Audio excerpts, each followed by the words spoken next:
साथियों, आप सभी का इस प्लेटफॉर्म पर स्वागत है।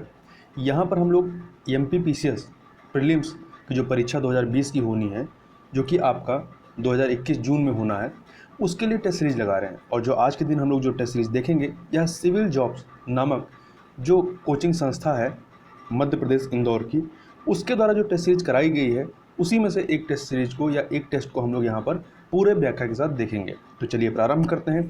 पहला प्रश्न है, जेनिथ इलेक्ट्रॉनिक्स कॉर्पोरेशन द्वारा विकसित किया गया विश्व का पहला रिमोट कंट्रोल निम्नलिखित में से कौन सा है, मतलब उसका नाम क्या है। तो आप चारों ऑप्शन देखिए, इसका जो सही उत्तर है वो है लेजी बॉस। दूसरा देखते हैं, रानी दुर्गावती का संघ किस क्षेत्र में था। तो इनका जो संघ था वो गढ़ मंडला क्षेत्र में था। तीसरा है मालवी हिंदी की किस उपभाषा के अंतर्गत ये आती है। तो यह जो है राजस्थानी हिंदी के भाषा के अंतर्गत आती है। चौथा क्वेश्चन देखते हैं, सहयोग कजिन सैन्य अभ्यास जो है यह किन दो देशों के बीच हुआ है। तो यह जो सैन्य अभ्यास है यह आपका भारत और जापान के मध्य में हुआ है, भारत और जापान के मध्य। इसके अलावा GMEX नामक युद्धाभ्यास भी होता है, और जो मालाबार युद्धाभ्यास होता है उसमें 4 देश भारत, जापान, ऑस्ट्रेलिया और अमेरिका। शुरुआत में भारत और अमेरिका के मध्य में था, फिर आगे चल करके जो है जापान इसमें शामिल होता है, और फिर अभी जो 2020 में हुआ उसमें ऑस्ट्रेलिया भी शामिल हुआ। इसके अलावा जो भारत और सिंगापुर है इसके मध्य में आपका जो है सिम्बैक्स नाम का युद्धाभ्यास होता है, और एक इसी से मिलता जुलता नाम होता है सिटमैक्स। ये सिम्बैक्स है और दूसरा है सिटमैक्स। सिटमैक्स में क्या है, भारत सिंगापुर के अलावा थाईलैंड भी पार्टिसिपेट करता है। क्वेश्चन नंबर 5 देखते हैं, मध्य प्रदेश में खेल का लाइफ टाइम अचीवमेंट पुरस्कार 2019 इनाम उर रहमान को मिला, वह किस खेल से संबंधित रहे हैं। तो ये हॉकी से संबंधित है। अगला है, स्ट्रेची आयोग का संबंध किससे है। तो चारों ऑप्शन देखिए, इसका संबंध जो है अकाल की समीक्षा से है। ब्रिटिश शासनकाल में कुल मिलाकर के आपका अकाल संबंधित 3 आयोग बनते हैं। पहला आपका जो था वो था पहला था स्ट्रेची आयोग, जो कि 1880 में लॉर्ड लिटन के जो गवर्नर था उसके काल में बनता है। फिर दूसरा आपका बनता है 1897 में 1897 में लॉयल आयोग, और यह उस समय गवर्नर कौन थे, लॉर्ड एलियन द्वितीय थे। तीसरा आपका बनता है 1900 में मैकडॉनेल आयोग, और यह इस समय जो वाइस गवर्नर कौन थे, लॉर्ड कर्जन थे। तो ये 3 आपके आयोग रहे हैं, स्ट्रेची, लॉयल और मैकडॉनेल, जो कि अकाल की समीक्षा से संबंधित थे। आगे चलते हैं, क्वेश्चन नंबर 7 देखते हैं, मध्य प्रदेश के शहीद लाल पदमधर सिंह का संबंध किस जिले से था। तो इनका संबंध जो है आपका रीवा जिले से रहा है। आगे चलते हैं, अगला है इंडियन वॉर ऑफ इंडिपेंडेंस सन 1857 के लेखक कौन है। तो इसके लेखक BD सावरकर हैं। आगे चलते हैं, क्वेश्चन नंबर 9 देखते हैं, भोपाल रियासत का विलय मध्य प्रदेश में किस वर्ष में किया गया। तो यह 1956 में किया गया, 1956 में। क्वेश्चन नंबर 10 देखते हैं, बाल विवाह निषेध अधिनियम 1891 किनके प्रयास पर पारित हुआ था। तो यह केशव चंद्र सेन एवं बहराम जी मालाबारी के प्रयासों से पारित हुआ था। यहाँ थोड़ा सा ध्यान दीजिएगा कि अंग्रेजों के समय में मुख्यतः 3 जो है वो बाल विवाह संबंधित 3 अधिनियम आते हैं। एक आपका आता है नेटिव मैरिज एक्ट 1872, या सिविल मैरिज एक्ट भी उसे कहते हैं 1872 का। फिर दूसरा आता है सम्मति आयोग अधिनियम, या वही है आपका बाल विवाह निषेध अधिनियम, वो 1892-91 का है। फिर एक तीसरा आता है वो है शारदा अधिनियम 1929 का, 1929 का। और ये जो है शारदा अधिनियम, ये डॉक्टर हरविलास शारदा के कह सकते हैं प्रयासों से यह अधिनियम आया था। आगे चलते हैं, 11वां क्वेश्चन, मध्य प्रदेश का नेपोलियन किस शासक को कहा जाता है। तो मध्य प्रदेश का नेपोलियन जो है वो यशवंतराव होलकर को कहा जाता है। क्वेश्चन नंबर 12 देखते हैं, सुरक्षित विद्युत सप्लाई के लिए उपयोग में लाया जाने वाला फ्यूज का तार जिस धातु से निर्मित होता है उसकी क्वालिटी क्या होती है। तो उसकी क्वालिटी क्या होती है कि उसका गलनांक न्यून होता है, मतलब कम टेम्परेचर पे ही वह फ्यूज का तार जो होता है वो टूट जाता है। आगे चलते हैं, क्वेश्चन नंबर 13 देखते हैं, राष्ट्रीय महिला आयोग के अध्यक्षता सदस्यों का कार्यकाल कितना होता है। 3 वर्ष होता है, और वर्तमान में इसकी अध्यक्ष कौन है, तो रेखा शर्मा है। आगे चलते हैं, क्वेश्चन नंबर 14, पैतृकता संबंधी विवादों को सुलझाने के लिए किस तकनीक का प्रयोग किया जाता है। तो DNA अंगुली छाप या फिंगरप्रिंट का इस्तेमाल किया जाता है। क्वेश्चन नंबर 15 देखते हैं, लौंग पौधे का कौन सा भाग होता है। तो लौंग जो होते हैं ये बंद कलियां होती हैं, ठीक है। क्वेश्चन नंबर 16 देखते हैं, निम्नलिखित में से कौन सी बीमारी वायरस से उत्पन्न होने वाली नहीं, मतलब वायरस से नहीं होती है। तो इसमें आप देखिए पांडु रोग, पीलिया, पोलियो, एड्स, ये सब वायरस से होने वाले रोग हैं, जबकि डिप्थीरिया जो है ये आपका क्या कहते हैं जीवाणु या बैक्टीरिया से होने वाला रोग है। अगला है महात्मा गांधी जल विद्युत प्लांट कहाँ स्थित है? तो यह जो है आपका जोग प्रपात सारावती नदी पे जो है बना हुआ है, वहां पर स्थित है। एस्ट्रोजन क्या है? तो एस्ट्रोजन आपका हार्मोन होता है, ठीक है। एस्ट्रोजन हार्मोन होता है जो महिलाओं में सीक्रेट होता है। इसके अलावा महिलाओं से जो हार्मोन इस प्रकार के निकलते हैं उसमें आपका एस्ट्रोजन है, प्रोजेस्टेरोन है और रिलैक्सिन है, ठीक है। ये आपके इनके अंडाशय से निकलते हैं, जबकि पुरुष से जो है आपका टेस्टोस्टेरॉन निकलता है, ये भी आपका हार्मोन है।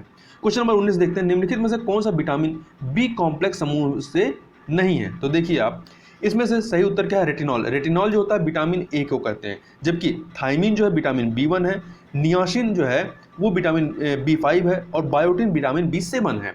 क्वेश्चन नंबर 20 देखते हैं, सूर्य की चारों ओर परिक्रमा में निम्नलिखित में से कौन सा ग्रह सर्वाधिक समयांतराल लेता है? मतलब उसे परिक्रमा करने में सबसे अधिक टाइम लगता है। तो देखिए जैसे सूर्य से दूर होता जाएगा ग्रह, उसका जो घूमने का, सूर्य की परिक्रमा करने का जो टाइम पीरियड है वो बढ़ता जाएगा। तो सबसे नजदीक आपका बुध है, वो सबसे पहले चक्कर लगा लेगा। तो आप इन सारे ऑप्शन देखिए, बृहस्पति सबसे दूर जाएगा, तो बृहस्पति का समयांतराल सबसे अधिक होगा। क्वेश्चन नंबर 21 देखते हैं, भारत की पहली ई लोक अदालत का आयोजन किस राज्य में किया गया? तो छत्तीसगढ़ में किया गया। क्वेश्चन नंबर 22 देखते हैं, ग्रीनलैंड के पश्चात विश्व का दूसरा सबसे बड़ा द्वीप कौन सा है? तो पहले नंबर पे ग्रीनलैंड है, दूसरे पे कौन है? तो दूसरे पे न्यू गिनी है, तीसरे पे बोर्नियो है, चौथे पे कौन सा है? चौथे पे आपका मेडागास्कर है जो कि हिंद महासागर में है, और आपका बोर्नियो भी जो है आपका हिंद महासागर में ही है, ठीक है। और इसके अलावा पांचवें पे बाफिन है, बाफिन आपका कहाँ पे? कनाडा में है। क्वेश्चन नंबर 23 देखते हैं, विश्व में मानव की किस प्रजाति की संख्या अधिक है? तो जो कॉकेसाइड प्रजाति है, कॉकेसाइड प्रजाति, इसकी संख्या सबसे अधिक है। अगला है क्वेश्चन नंबर 24, भारत के पश्चिम तट पर स्थित तमिलनाडु एवं आंध्र प्रदेश के तटीय क्षेत्र को क्या कहा जाता है? तो इसके तटीय क्षेत्र को जो है याद रखिएगा कोरोमंडल तट कहा जाता है, जबकि जो केरल वाला तट है उसे मालाबार तट कहते हैं, और जो उत्तरी सरकार है, ये जो उड़ीसा वाला तट है, ये उसे उत्तरी सरकार कहते हैं, और सुंदरवन तट जो है आपका पश्चिम बंगाल वाला है। रक्त कैंसर के उपचार में प्रयोग किया जाता है, किसका प्रयोग किया जाता है? तो इसमें आपका कोबाल्ट 60 के अलावा फास्फोरस 32 का भी इस्तेमाल किया जाता है। क्वेश्चन नंबर 26 देखते हैं, निम्नलिखित में से कौन सी नदी का उद्गम स्थल भारत के बाहर है? तो पहले ऑप्शन देखिए आप, तो इसमें देखिए सतलज नदी का जो उद्गम स्थल है वो बाहर है, भारत के बाहर है। ये कहाँ से निकलती है? तो तिब्बत के राकसताल नामक स्थान से ये निकलती है, जबकि रावी नदी जो है ये हिमाचल प्रदेश के रोहतांग दर्रा से, चिनाब ये आपका हिमाचल के ही बड़ा लाचा दर्रा से, और ब्यास ये भी रोहतांग दर्रा से निकलती है, हिमाचल प्रदेश के रोहतांग दर्रा से। आगे चलते हैं, क्वेश्चन नंबर 27, जादूगोड़ा निम्न में से किसके लिए जाना जाता है? तो ये यूरेनियम के लिए जाना जाता है, और ये जादूगोड़ा है कहाँ पे? तो ये आपका झारखंड में है। क्वेश्चन नंबर 28 देखते हैं, पर्यावरण में शामिल किया जाता है। तो देखिए आप चारों ऑप्शन देखिए इसके, तो भूमि, जल, वायु, पौधे एवं जंतुओं के चारों ओर स्थित प्राकृतिक वातावरण, बिल्कुल सही है। सभी प्राकृतिक दशाओं का समग्र योग जो जैव मंडल के चारों ओर है, बिल्कुल सही है। सी, एक ऐसी अंतः संबंधित प्राकृतिक क्रियाएं जो जैविकीय, भौतिक एवं सांस्कृतिक तत्वों के बीच संतुलित रूप से कायम रहती है, बिल्कुल सही है। तीनों के तीनों सही, अर्थात उपयुक्त सभी। क्वेश्चन नंबर 29 देखते हैं, निम्नलिखित में से किस देश की राजधानी भूमध्य रेखा के सर्वाधिक पास स्थित है? तो ऐसे प्रश्नों के लिए आपको मैप देखना बहुत जरूरी होता है, और इसका जो सही उत्तर है वो है आपका Singapore. Deep blue super computer किस कंपनी द्वारा विकसित किया गया है? तो इसे IBM के द्वारा विकसित किया गया है। क्वेश्चन नंबर 31, गद्दी कहाँ के निवासियों को कहा जाता है? तो हिमाचल प्रदेश के निवासियों को गद्दी कहा जाता है। क्वेश्चन नंबर 32 देखते हैं, लाभ का पद परिभाषित किया गया था, संसद के द्वारा इसको परिभाषित किया गया। आगे देखते हैं क्वेश्चन नंबर 33, लोकसभा की बैठक कब समाप्त की जा सकती है? तो चार ऑप्शन देखिए, सत्रावसान के द्वारा भी की जा सकती है, विघटन के द्वारा भी की जा सकती है, स्थगन के द्वारा भी की जा सकती है, अर्थात उपयुक्त सभी। ऑप्शन नंबर डी सही हो जाएगा। क्वेश्चन नंबर 34 देखते हैं, निम्नलिखित में से कौन भारत के राष्ट्रपति के पद पर आसीन होने से पहले उपराष्ट्रपति के पद पर नहीं रहे हैं, मतलब डायरेक्ट राष्ट्रपति बने? तो नीलम संजीवा रेड्डी जो हैं ये डायरेक्ट राष्ट्रपति ही बने थे। डॉक्टर एस राधाकृष्णन ये पहले भारत के पहले उपराष्ट्रपति थे, ठीक है, राजेंद्र प्रसाद के समय में, और राजेंद्र प्रसाद के बाद ये राष्ट्रपति बनते हैं, मतलब दूसरे व्यक्ति थे जो राष्ट्रपति बनते हैं। डॉक्टर जाकिर हुसैन तीसरे व्यक्ति थे, और नीलम संजीवा रेड्डी छठे व्यक्ति थे, जबकि आर वेंकटरमण 8वें थे, और वर्तमान में जो हैं वो जो वर्तमान में राम कोविंद जो हैं ये किस में है? ये आपके 14वें नंबर पे हैं। आगे चलते हैं क्वेश्चन नंबर 35, कृत्रिम बुद्धिमत्ता तथा रोबोटिकी केंद्र कहाँ स्थित है? तो ये आपका कहाँ पर है? बेंगलोर में है। क्वेश्चन नंबर 36 देख लेते हैं, राष्ट्रपति पर महाभियोग का प्रस्ताव सर्वप्रथम संसद के किस सदन में लाया जाता है? तो यह जो है आप लोकसभा में भी ला सकते हैं, राज्यसभा में भी ला सकते हैं, तो मतलब ये किस संसद के किसी भी सदन में लाया जा सकता है। ठीक है, संसद के किसी भी सदन में लाया जा सकता है। और महाभियोग का जो प्रावधान है वो आर्टिकल 61 के तहत है। क्वेश्चन नंबर 37 देखते हैं, निम्नलिखित कथनों पर विचार कीजिए। ये भारत का महान्यायवादी अर्थात अटॉर्नी जनरल के बारे में है। चारों कथन पढ़िए। पहला है, लोकसभा की कार्रवाई में भाग ले सकता है, बिल्कुल ले सकता है। लोकसभा की किसी भी समिति का सदस्य हो सकता है। लोकसभा में अपनी बात भाषण के माध्यम से रख सकता है, बिल्कुल रख सकता है। चौथा, लोकसभा में मतदान कर सकता है, नहीं, बिल्कुल नहीं कर सकता है। ठीक है, क्योंकि ये सदस्य नहीं होता है, तो लोकसभा में मतदान नहीं कर सकता, बाकी तीनों काम कर सकता है। तो इसलिए ऑप्शन आपका सी जो है 1, 2, 3 ये सही हो जाएगा। और अटॉर्नी जनरल के बारे में या भारत के महान्यायवादी के बारे में आर्टिकल 76 के तहत में इसका प्रावधान किया गया है। क्वेश्चन नंबर 38 देखते हैं, राज्य सरकार एवं स्थानीय स्वशासन के मध्य राजस्व का बंटवारा कौन करता है? तो राज्य वित्त आयोग करता है। राज्य वित्त आयोग, जिसका प्रावधान संविधान के आर्टिकल 243I या हिंदी में 243 झगड़ा वाला झा के तहत किया गया है। अगला है क्वेश्चन नंबर 39, भारतीय संविधान का कौन सा भाग त्रिस्तरीय पंचायतों की स्थापना का उल्लेख करता है? तो जो भाग 9 है ये करता है। भाग 9 में आपके पंचायतों के बारे में, जबकि भाग 10 में अनुसूचित एवं जनजाति क्षेत्र है। भाग 11 में जो है आपका संघ एवं राज्यों के बीच संबंध है। 11 में है, और 12 में आपका क्या है? वित्त, संपत्ति, संविदाएं और वाद है। क्वेश्चन नंबर 40 देखते हैं, भारत के नियंत्रक एवं महालेखा परीक्षक का कार्यकाल कितना होता है? तो इनका जो कार्यकाल होता है 6 वर्ष होता है।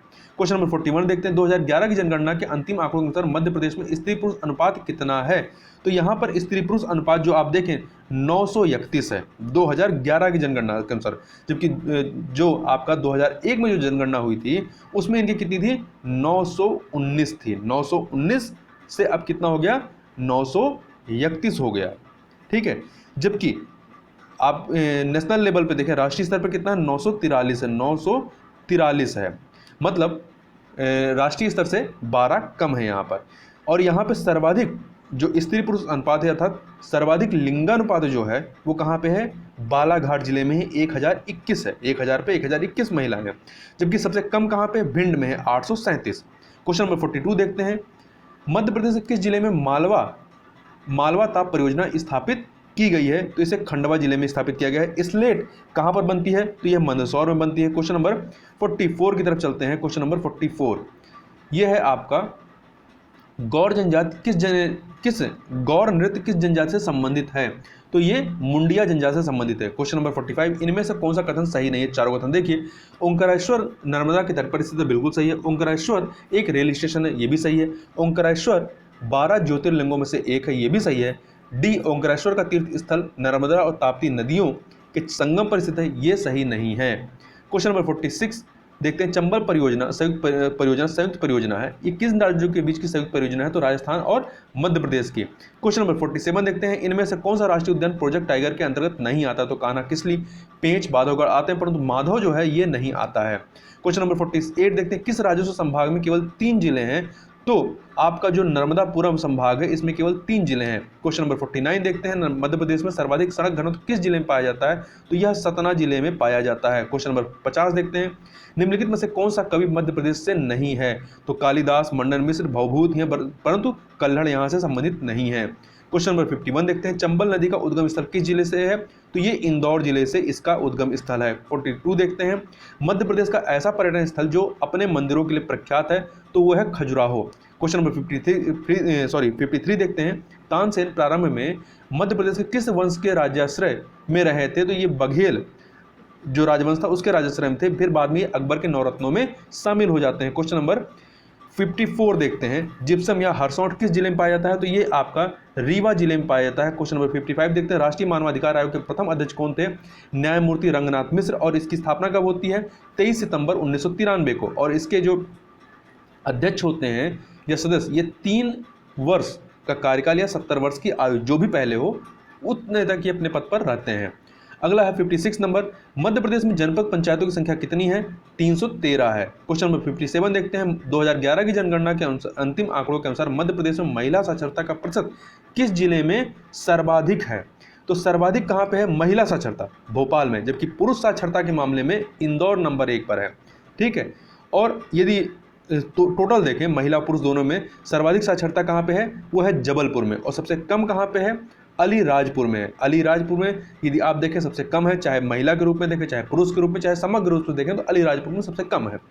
आगे चलते हैं 58 नंबर, मेघनगर औद्योगिक केंद्र किस जिले में स्थित है? तो ये मेघनगर जो है ये आपका झाबुआ जिले में स्थित है। क्वेश्चन नंबर 59 देखते हैं, मगर तथा घड़ियालों का संरक्षण कहाँ किया जा रहा है? तो इसका संरक्षण जो है चंबल व सोन नदी में किया जा रहा है। अगला है क्वेश्चन नंबर 60, भोपाल रियासत जो है भारत संघ में कब शामिल की गई? तो यह जो है आपका 1 जून 1949 को शामिल की गई। क्वेश्चन नंबर 61 देखते हैं, महात्मा गांधी सम्मान मध्य प्रदेश के में किस क्षेत्र के लिए दिया जाता है? तो सांप्रदायिक सद्भाव के लिए दिया जाता है। क्वेश्चन नंबर 62 देखते हैं, ओलंपिक खेलों का आयोजन कितने वर्षों के अंतर पर होता है? तो 4 वर्षों के अंतर पर होता है। इसे 2020 में होना था, जो लेटेस्ट मतलब 32वें नंबर का जो टोक्यो ओलंपिक था, ठीक है, नंबर याद रखिए 32वें नंबर का टोक्यो ओलंपिक 2020 में होना था, परंतु कोविड-19 की वजह से इसे एक्सटेंड किया गया, 2021 में किया गया है। अब 2021 में होगा। क्वेश्चन नंबर 63 देखते हैं, किन खेलों का प्रतीक चिन्ह चमकता हुआ सूर्य है? तो जो एशियाई खेल होते हैं इसका प्रतीक चिन्ह चमकता हुआ सूर्य है। क्वेश्चन नंबर 64 देखते हैं, निम्न में से बीटी कपास की एक प्रजाति किस्म कौन सी है? तो मेक 12 है, मेक 184 है। इसके अलावा आपका एक सेकेंड मेक 162, ये सारे के सारे हैं, अर्थात उपरोक्त सभी डी ऑप्शन सही हो जाएगा। अगला है, मध्य प्रदेश की पहली प्लाज्मा बैंक कहाँ स्थापित की गई है? तो इसे इंदौर में, कहाँ पे? इंदौर में स्थापित किया गया है। क्वेश्चन नंबर 66 देखते हैं, क्वीन बेरी रूल संबंधित है? तो क्वीन बेरी रूल जो है ये मुक्केबाजी संबंधित है। क्वेश्चन नंबर 67, नेताजी सुभाष चंद्र बोस खेलकूद संस्थान कहाँ स्थित है? तो ये जो संस्थान है वो पटियाला में स्थित है। क्वेश्चन नंबर 68 देखते हैं, मध्य प्रदेश ने किस खेल को राज्य खेल घोषित किया है? तो मलखंब को घोषित किया है। अगला है, एक टीम में कितने खिलाड़ी मैदान पर क्रमशः खो खो, कबड्डी, वॉलीबॉल एवं बास्केटबॉल में खेलते हैं? तो आप देखिए, खो खो में 9 खिलाड़ी, कबड्डी में 7 खिलाड़ी, वॉलीबॉल में 6 और बास्केटबॉल में 5 खिलाड़ी, अर्थात सी ऑप्शन सही हो जाएगा। डबल फॉल्ट प्रयुक्त होता है किस खेल में? तो ये टेनिस में प्रयुक्त होता है। क्वेश्चन नंबर 71 देखते हैं, किसी दी गई अवधि के लिए एक देश की राष्ट्रीय आय क्या होगी? तो 4 ऑप्शन आप पढ़िए, मैं सही बताता हूँ आपको कौन सा है। इसमें डी ऑप्शन उत्पादित अंतिम वस्तुओं और सेवाओं के शुद्ध मौद्रिक मूल्य के बराबर होगी। क्वेश्चन नंबर 72 देखते हैं, निम्नलिखित में से कौन सा कर भारत सरकार द्वारा आरोपित नहीं होता? तो सेवा कर, सर्विस टैक्स, शिक्षा कर ये भी होता है, सीमा शुल्क, कस्टम ड्यूटी, मार्ग कर जो होता है टोल टैक्स, ये आपका भारत सरकार के द्वारा आरोपित नहीं होता है। क्वेश्चन नंबर 73 देखते हैं, national stock exchange of India का प्रमुख प्रवर्तक कौन है? तो इसका प्रमुख प्रवर्तक जो है आपका IDBI है। कौन है? IDBI है। क्वेश्चन नंबर 74 देखते हैं, निम्नलिखित में से किस समिति ने भारत में निर्धनता के अनुमान की गणना की? सुरेश तेंदुलकर समिति ने की है। नरसिम्हन समिति आपका बैंक संबंधित रही है। वह रेल लाइन जिसे यूनेस्को ने विश्व धरोहर की सूची में शामिल किया है, तो सिलीगुड़ी से दार्जिलिंग इसे शामिल किया गया है। रैम किस प्रकार की मेमोरी है? तो ये मुख्य मेमोरी है। RAM read random access memory इसका फुल फॉर्म है। निम्नलिखित में से किसने 1896 के कांग्रेस अधिवेशन जो कि कलकत्ता में होता है, इसमें वंदे मातरम गाया था? तो इसमें वंदे मातरम जो है वो बंकिम चंद्र चटर्जी के द्वारा गाया गया था, और ये 12वें नंबर का कांग्रेस अधिवेशन था, और इसकी अध्यक्षता किसने की थी? रहीमतुल्लाह सयानी ने की थी। अब यहाँ पे प्रश्न बन सकता है, जनगण मन जो है, ये तो वंदे मातरम, जनगण मन का जो है गान पहली बार कहाँ पर किया गया था, किस कांग्रेस अधिवेशन में? तो 26वां कांग्रेस अधिवेशन 1911 का, जो कि कलकत्ता में होता है। ये भी कलकत्ता में, वो भी कलकत्ता में। यहाँ पर रविन्द्रनाथ टैगोर भी इसमें उपस्थित होते हैं और यहाँ पर गाया जाता है, और इसके अध्यक्ष कौन थे? विशन नारायण दत्त थे। अगला है क्वेश्चन नंबर 78, विश्व एड्स दिवस जो कि 1 दिसंबर को मनाया जाता है, इसमें 2020 की थीम क्या थी? इसकी थीम थी ending the HIV AIDS epidemic. A option आपका सही हो जाएगा। DRAM का लाभ क्या है? तो 4 ऑप्शन पढ़िए। इसका लाभ यह है कि यह SRAM से सस्ता है। ठीक है, DRAM का फुल फॉर्म क्या है? डायनेमिक रैंडम एक्सेस मेमोरी, जबकि SRAM का फुल फॉर्म क्या होता है? Static random access memory. Question number 80 देखते हैं, दिसंबर 2020 में जारी जलवायु परिवर्तन प्रदर्शन सूचकांक 2021 में भारत का स्थान कौन सा है? तो भारत का स्थान इसमें 10वां रहा है। क्वेश्चन नंबर 81, लॉबी शब्दावली किस खेल से संबंधित है? तो लॉबी शब्दावली जो है ये कबड्डी से संबंधित, किससे? कबड्डी से। क्वेश्चन नंबर 82 देखते हैं, निम्नलिखित में से कौन सा भाग कंप्यूटर की मदरबोर्ड से संबंध रखता है? ना ही हार्ड डिस्क, ना ही वीडियो और रखता क्या है? Micro processor. एक सेकेंड, ये आपका सी ऑप्शन। क्वेश्चन नंबर 83 देखते हैं, मुख्यमंत्री किसान कल्याण योजना किस राज्य की योजना है? तो यह मध्य प्रदेश की योजना है। क्वेश्चन नंबर 84, मध्य प्रदेश राज्य सहकारी बैंक का मुख्यालय कहाँ है? तो इसका मुख्यालय कहाँ है? भोपाल में है। क्वेश्चन नंबर 85, किस प्रोग्रामिंग लैंग्वेज को ट्रांसलेट करने की जरूरत नहीं होती है? जो आपकी मशीन लैंग्वेज होती है इसे ट्रांसलेट करने की जरूरत नहीं होती है। 86 देखते हैं, निम्नलिखित में से किस स्थान से सिंधु सभ्यता से जुड़ी वृषभ मुद्रा प्राप्त हुई हैं? तो ये वृषभ मुद्रा जो है मोहनजोदाड़ो से प्राप्त हुई हैं। विजयनगर की स्थापना दिल्ली किस सुल्तान के काल में हुई? तो ये इसकी स्थापना मोहम्मद तुगलक के समय में होती है। अगला है 1001 जो 4 बिट्स की श्रेणी है क्या कहलाती है? तो ये जो है आपकी निबल कहलाती है। अगला है 89, निम्नलिखित घटनाओं के कालक्रम के अनुसार इसको व्यवस्थित करना। तो देखिए, स्वराज पार्टी की स्थापना कब होती है? 1923 में।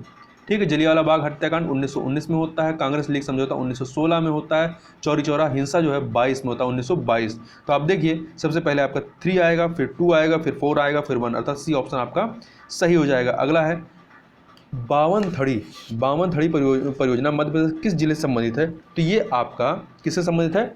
बालाघाट जिले से संबंधित है।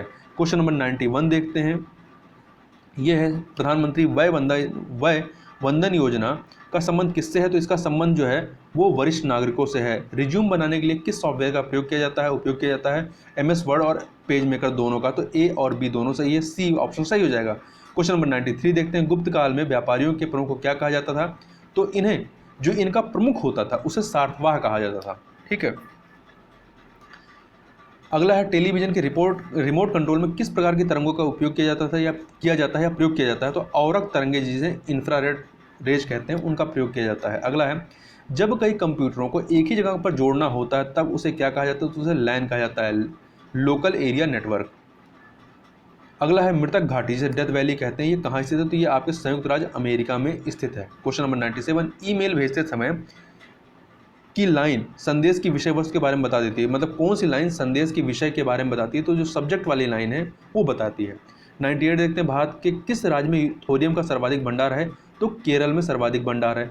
99 देखते हैं, निम्न में से किस प्रकार के मीनू को ड्रॉप डाउन मीनू भी कहते हैं? तो जो पुल डाउन मीनू होता है इसे ही कहते हैं। क्वेश्चन नंबर 100 देखते हैं, पारिस्थितिक तंत्र का वह घटक जो सर्वाधिक क्षेत्रफल में व्याप्त है? तो आप देखें सबसे अधिक भूभाग पर क्या है आपका? सामुद्रिक क्षेत्र, अर्थात बी ऑप्शन आपका सही हो जाएगा। तो इस प्रकार से यहाँ पर हम लोगों ने पूरे 100 क्वेश्चन को कंप्लीट किया। तो इस वीडियो में बस इतना ही, मिलते हैं नेक्स्ट वीडियो में, तब तक के लिए बहुत बहुत धन्यवाद।